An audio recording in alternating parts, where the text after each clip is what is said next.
Oğlum sən neynəmsən? Bu mənim diplomumdur. Nə günə qoymusan bunu? İndi mən nə edim? Maraqlı sualdır.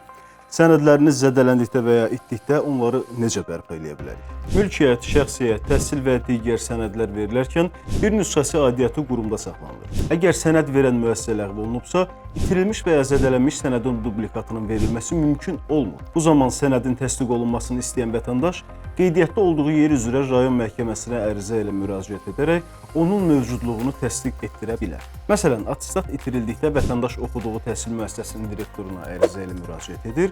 Ərizədə Azərbaycan müəllimi qəzetində attestatın axtarışında olması ilə bağlı elan əksini tapmalıdır. Bu, Nazirlər Kabinetinin 24 noyabr 2016-cı il tarixli müvafiq qərarı ilə təsdiq edilir. Sənəd yanaraq məhv olubsa, vətəndaşın Fövqəladə Hallar Nazirliyindən yanğın aktı alması mütləqdir. Mütəxəssislər hesab edirlər ki, gələcəkdə bu cür problemlərlə qarşılaşmayacaq. Çünki bütün sənədlər elektron formada imzalanacaq, bu formada da veriləcək.